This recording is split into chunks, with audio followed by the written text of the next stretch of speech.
কত সওয়াব দান করবেন ভাইরা। আল্লাহর পয়গম্বর বলেছেন, কোন ব্যক্তি যদি সকালবেলা ফজরের নামাজ পড়ে, ফজরের নামাজের পরে কোরআনে কারীমের একটা আয়াত যদি তেলাওয়াত করে, আল্লাহর পয়গম্বর হাদিসের ইবারতে বলছেন, ইয়ালামু আও ইয়াকরাউ, কোরআনে কারীমের একটা আয়াত শিক্ষা করে কিংবা কোরআনে কারীমের একটা আয়াত তেলাওয়াত করে, আল্লাহর পয়গম্বর বলেন একটা উট অর্জন করার চেয়েও ওই ব্যক্তি বেশি একটা কল্যাণকর কাজ করলো। বলি সুবহানাল্লাহ। মুসলমান ভালো করে খেয়াল করেন, আপনি একটা আয়াত যদি তেলাওয়াত করেন, একটা আয়াতের যদি শিক্ষা গ্রহণ করে, আল্লাহর পয়গম্বর বলেন একটা উট অর্জন করার চেয়ে উত্তম কাজ। মুসলমান ভাইরা আমার ভালো করে খেয়াল করেন, বর্তমান বাজারে একটা উটের দাম হইল নিম্নতম 15 লক্ষ টাকা। বলেন তো কত লক্ষ টাকা? 15 লক্ষ টাকা। ভালো করে খেয়াল করেন মুসলমান, ঈদের বাজারে যদি আপনি একটা উট কিনতে যান, তাহলে আপনাকে 30 লক্ষ থেকে 40 লক্ষ টাকা পর্যন্ত গুনতে হবে।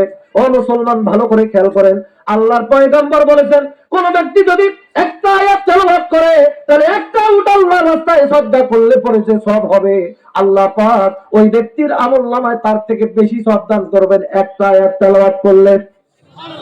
মুসলমান ভালো করে খেয়াল করেন, একটা উটের দাম যদি সর্বনিম্ন 15 লক্ষ টাকা হয়, তাহলে একটা আয়াত যদি আপনি তেলাওয়াত করেন, আল্লাহ পাক সাথে সাথে আপনার আমলনামায় 15 লক্ষ টাকার সওয়াব লিখে দিবে।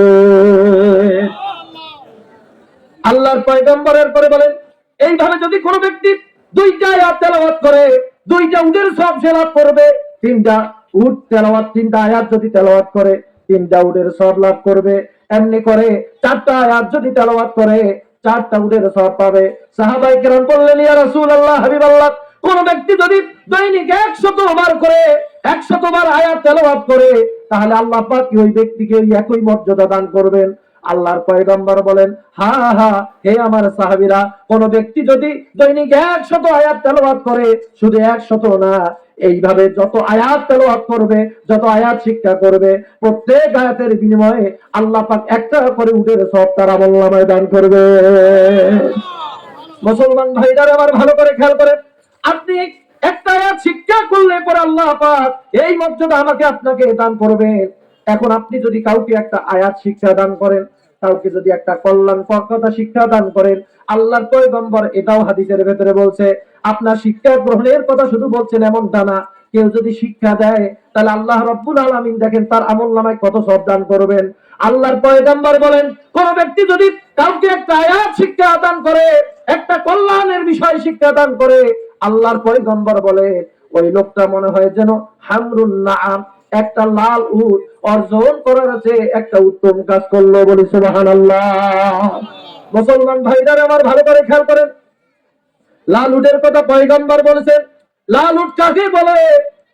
আমি একটা গবেষণায় দেখলাম, একটা জার্নালে একটা ইয়াতে দেখলাম যে একটা করে লাল উট, ভাইরা আমার সহজে লাল উট কিন্তু পাওয়া যায় না।